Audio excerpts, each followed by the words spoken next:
Hello everyone, welcome to my channel that is Learning Trails by SF। मैं एक working aspirant हूँ। अभी currently I am working in an insurance company. Currently I am not satisfied with my job role, so I am trying for other job roles. So I have given OICL assistant, जिसका कि prelim 7th of सितंबर को हुआ था। I know अभी इसको हुए हुए time हो चुका है और मैं ये वीडियो बहुत लेट अपलोड कर रही हूँ, बट स्टिल मुझे अपने जो अटैम्प्ट्स थे वो आपके साथ शेयर करने थे, तो ये अटैम्प्ट्स मैं आपके साथ शेयर कर रही हूँ।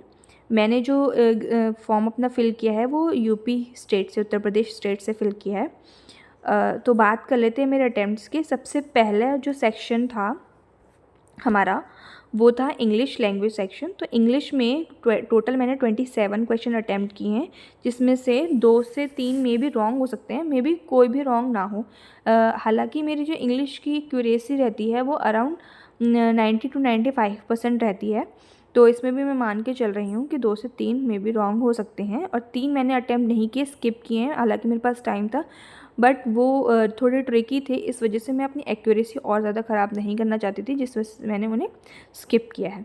बाकी अगर डिफ़िकल्टी लेवल की बात करें तो इंग्लिश का जो सेक्शन था वो मेरे हिसाब से ईजी टू मॉडरेट रहा है। क्यों? क्योंकि कुछ क्वेश्चंस जो हैं उसमें थोड़े से ट्रिकी थे। सारे क्वेश्चंस नहीं कहूँगी, काफ़ी सारे क्वेश्चंस ईजी थे, बट कुछ क्वेश्चंस ट्रिकी थे। जैसे कि आप कह सकते हैं कि मल्टीपल जो उसमें स्पेलिंग मिस्टेक्स वाले जो क्वेश्चंस पूछे थे, उसमें कहीं न कहीं हमें थोड़ा-सा दिमाग लगाना पड़ रहा था। काफ़ी सारी जो स्पेलिंग्स थी वो बहुत ज़्यादा सिमिलर लग रही थी, मतलब लाइक ऐसा लग रहा था कि ठीक है। तो उसमें थोड़ा टाइम लगा, उसका एक आध क्वेश्चन मैंने स्किप भी किया है। Overall 27 is good attempt. तो आगे चलते हैं। ऐसे क्वेश्चंस जो मुझे याद हैं, जैसे एरर डिटेक्शन के ही क्वेश्चंस हैं। पहला एक था एरर, उस कम अप था, बट उसमें केम अप आना चाहिए था। दूसरा था हिम किंगडम, जिसकी जगह हिस किंगडम आना चाहिए था। तीसरा था ऑफ अ वेकेशन, जिसकी जगह फॉर अ वेकेशन आना चाहिए था। और चौथा था मल्टीपल टाइम, तो मल्टीपल के साथ प्लूरल ही आएगा मल्टीपल टाइम्स, ठीक है। क्लोज टेस्ट था एक वाइफ और हस्बैंड के बीच में कुछ सरप्राइज गिफ्ट को लेकर के। तो पहला उसका माइट आएगा, दूसरा व्हाटएवर, तीसरा का देयर, चौथा आएगा वेंट इनटू, फिफ्थ मैंने लगाया था ब्रॉट, और सिक्स मैंने लगाया था केवन, ठीक है। पैसेज में जो दो ऑप्शन जो सिनोनिम्स पूछे गए थे, पहला था राइट, तो राइट का अप्रोप्रिएट होगा, और दूसरा था एम्प्टी। एम्प्टी जो है उसका पॉइंटलेस होगा। हालांकि मैंने ये मार्क नहीं किया है, लेकिन जब मैं एग्ज़ाम सेंटर से बाहर आई, मैं ये मार्क करने वाली थी, बट कहीं न कहीं मैं बहुत ज़्यादा कन्फ्यूज़ हो रही थी, तो मैं अपना वो गलत नहीं करना चाहती थी, लेकिन मुझे बिल्कुल लग रहा था 95% के पॉइंटलेस ही होगा, बट फिर भी मैंने छोड़ दिया। हालाँकि इसमें जो एक वैकेंट था, और तो वैकेंट कुछ लोग वैकेंट भी लगा के आए, बट वैकेंट गलत है, क्योंकि वैकेंट जो है वो एक फ़िज़िकल वैकेंसी को दिखाता है, बट जो पैसेज था उसमें फ़िज़िकल वैकेंसी या फ़िज़िकल खालीपन के बारे में कुछ नहीं बोला गया था, तो ये बेसिकली रॉन्ग है। Pointless is correct. और मल्टीपल वोकैब बेस्ड थे, वो तो आप लोगों को पता ही होगा।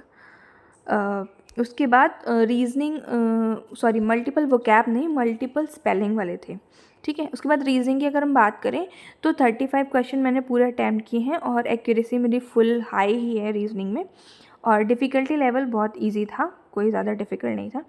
कुछ क्वेश्चन जो मुझे याद है, जैसे हाइट बेस्ड पजल पूछी गई थी, तो उसका जो सीक्वेंस बन रहा था वो TRQ UPS बन रहा था। वर्ड फॉर्मेशन वाला जो क्वेश्चन आता है उसमें मोर देन वन वर्ड था, तो हमें वो लगाना था। तो जैसे टेल और लेट 2 वर्ड बन रहे थे। मंथ बेस्ड पजल थी, जिसमें 2 डेट्स थी, 6 और 27। और डेजिग्नेशन बेस्ड थी 7 मेंबर्स की, वो भी बहुत इजी थी। सिलॉग्स आए थे, कोडिंग डिकोडिंग आई थी, और जो अल्फ़ाबेट्स को हम काउंट करते हैं वो वाला एक क्वेश्चन था, और एक नंबर को काउंट्स करने वाला क्वेश्चन था। दोनों का आंसर 3 आ रहा था मेरा। और अल्फ़ा न्यूमेरिक सीरीज़ जो थी वो इस वाले जो है साइन से, सिंबल से एंड हो रही थी। काफ़ी सारे लोगों को प्रॉब्लम आई है। बाद में जाके उनको ये पता चला है कि वो स्क्रॉल होता है। मेरा जो सिस्टम था उस सिस्टम में स्क्रॉल मैंने करके देखा था, तो बस यहीं पे एंड हो रही थी, क्योंकि मेरे सिस्टम का जो मॉनिटर था वो काफ़ी बड़ा था, तो वो एक ही उसमें मतलब पूरी सीरीज़ आ जा रही थी स्क्रीन पर। कुछ लोगों के यहाँ सिस्टम जो है ऐसा था जो जिनको पूरी नहीं आ रही थी उनको स्क्रॉल करना पड़ा था, तो किसी किसी को ये प्रॉब्लम हुई है स्क्रॉलिंग की। ठीक है, उसके बाद अगर हम बात करें मैथ्स की, क्वांट्स की, तो उसमें मैंने 30 अटैम्प्ट किए और एक्यूरेसी मेरी फुल ही रहती है मोस्टली इसमें। और डिफ़िकल्टी लेवल इजी था, कोई ज़्यादा टफ नहीं था। इसके जो कुछ क्वेश्चन मुझे याद है वो बोट एंड स्ट्रीम का एक क्वेश्चन था, उसका स्पीड और स्ट्रीम पूछा था, तो वो 2 आ रहा था आंसर। मेंसुरेशन का मेंसुरेशन में एक साइड पूछा था, तो वो 17 था। और एक एज बेस्ड क्वेश्चन था, उसमें टिया की एज पूछी थी, 48 उसका आंसर था।